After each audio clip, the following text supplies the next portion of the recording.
berdoa dulu. Monggo ketua kelasnya atau yang biasa mimpin doa boleh dipimpin.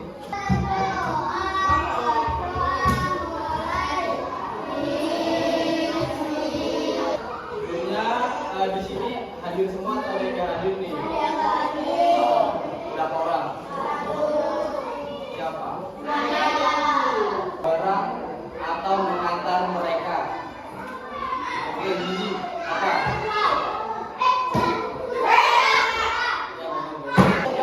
Apa pengertian teks narasi?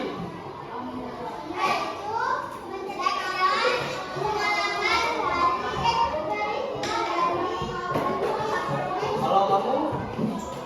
Teks yang ditulis berdasarkan kejadian yang dialami. Oke. Benar. Jadi teks narasi adalah teks yang ditulis berdasarkan kejadian yang pernah dialami oleh penulis. Hari ini akan belajar penulisan teks narasi. Dengan kita belajar penulisan teks narasi ini, kita dapat menceritakan kejadian apa yang pernah kita alami. Siapa yang di sini pernah menulis sebuah cerita? Udah pernah? Cerita seperti apa yang kalian tulis?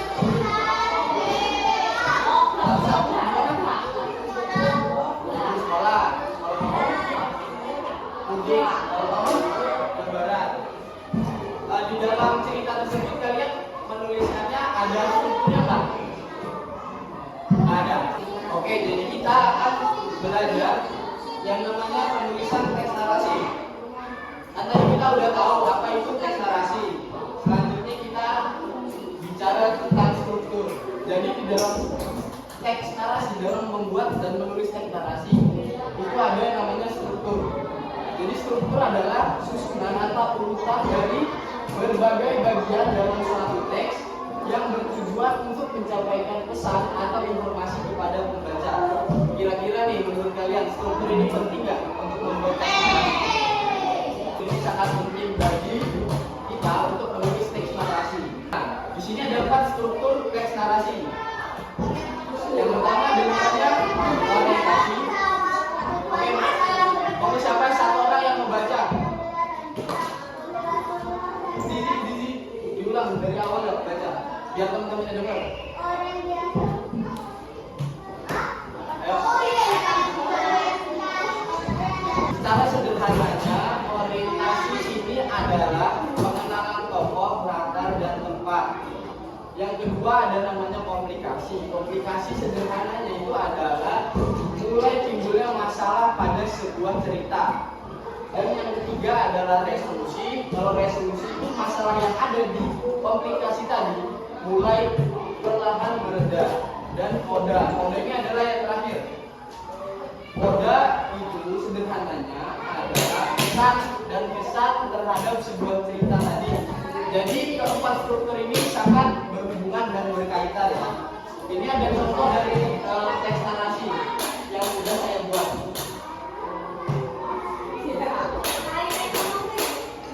Siapa yang mau baca ya satu orang? Siapa? Gambar di samping ini memudahkan kita untuk menulis sebuah teks narasi. Yang pertama, pada paragraf pertama, pada suatu hari, kita lihat gambarnya nomor 1. Ada seorang sahabat dengan sedang mana? Di gambar nomor 1 yang di nah, kalau Rio yang mana Rio?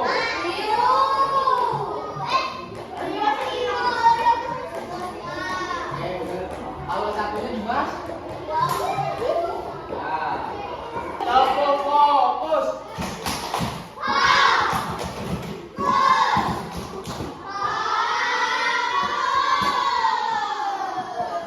Oke, kita kali ini membedakan. Ada berapa paragraf pada sebuah teks ini? Ada berapa? Oh, bisa 3. Yang 4. Tadi kan kita belajar struktur teks narasi.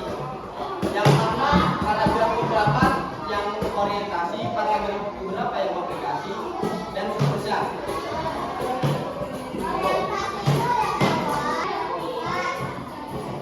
Saya, oke perhatian semuanya. Kelompok 2,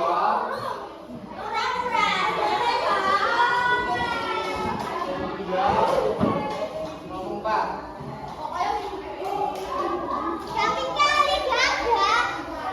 Oke, perhatian. Jadi perhatian dulu bentar. Jadi itu sudah ada namanya gambar berseri. Ji. Jangan diri nanti. Udah itu.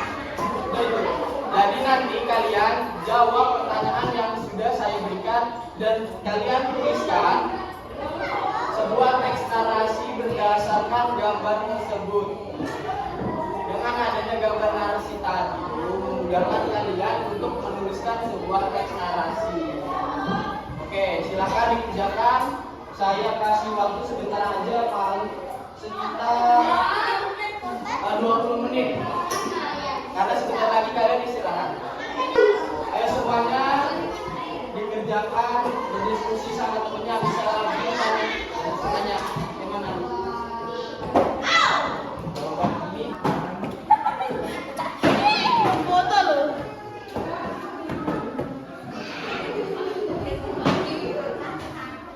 kalian sudah mengerjakan membuat teks narasi ini dengan berkelompok. Selanjutnya setiap kelompok mempresentasikan apa yang telah dibuat di dalam teks ini. Oke, dimulai dari kelompok 1 dulu ya. Kelompok 1 siapa? Nanti saat temannya mempresentasikan, yang lainnya bisa menanggapi terkait teks yang telah dibuat mereka. Ayo,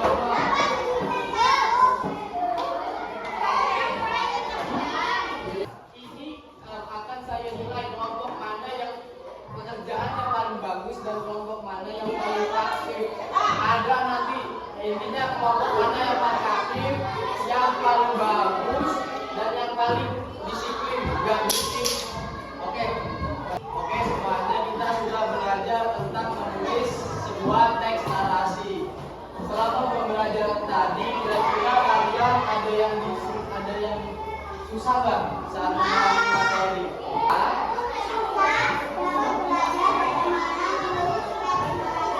Ya, benar. Jadi kesimpulannya pada pembelajaran hari ini adalah kita dapat menuliskan sebuah teks narasi. Dengan menuliskan teks narasi ini dapat mempermudah kita dalam kehidupan sehari-hari. Kita nanti akan saya nilai dari pembelajaran tadi kelompok mana yang sekiranya paling bagus dan paling aktif. Nanti akan saya berikan reward untuk kelompok yang paling aktif. Terima kasih untuk pembelajaran hari ini. Kurang lebihnya mohon maaf apabila ada kesalahan dan perbuatan. Saya tutup dan akhiri. Wassalamualaikum warahmatullahi wabarakatuh.